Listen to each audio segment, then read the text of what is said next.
Global star Ram Charan హీరోగా Shankar direction లో తెరకెక్కిన movie game changer. Kiara Advani heroine గా నటించింది. సంక్రాంతి కానుకగా జనవరి 10వ తేదీన గ్రాండ్ గా రిలీజ్ అయిన ఈ మూవీ మిక్స్డ్ టాక్ ని సంపాదించుకుంది.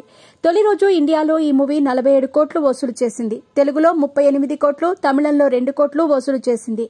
ఇక హిందీ విషయానికొస్తే ఈ సినిమా కోట్ల రూపాయలను రాబట్టింది. కన్నడలో 0.1 కోట్లు, మలయాళంలో 0.03 కోట్లు రాబట్టింది. దీంతో రామ్ చరణ్ హీరోగా బోయపాటి శ్రీను దర్శకత్వంలో వచ్చిన Vinaya Vidheya Rama first day collection ను ఈ చిత్రం బీట్ చేసింది. కానీ ఈ సినిమాపై ఉన్న అంచనాలకు ఫస్ట్ డే వచ్చిన కలెక్షన్స్ చాలా తక్కువేనని చెప్పాలి. సంక్రాంతి పండుగ కావడంతో కలెక్షన్స్ పెరిగే అవకాశం ఉంది. 6 ఏళ్ల తర్వాత రామ్ చరణ్ నటిస్తున్న తొలి సోలో చిత్రం గేమ్ చేంజర్.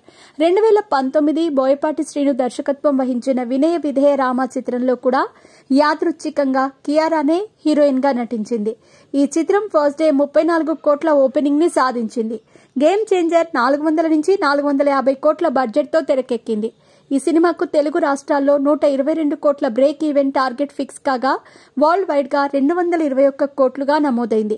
ఈ లెక్కన చూసుకుంటే అంటే వరల్డ్ వైడ్ గా ఈ సినిమా 222 కోట్లకు పైగా షేర్ కలెక్షన్స్, 425 కోట్లకు పైగా గ్రాస్ కలెక్షన్స్ రాబట్టాలి. అలా అయితే బాక్సాఫీస్ పరంగా హిట్ టాక్ తెచ్చుకుంటుంది, లేకుంటే ఫ్లాప్ గా మిగిలిపోతుంది. గేమ్ చేంజర్ లో రామ్ నందన్ అనే ఐఏఎస్ అధికారిగా అప్పన్న అనే పాత్రలో నటించాడు. కియారా దీపికగా నటించగా అంజలి పార్వతి అనే పాత్రలో కనిపించింది.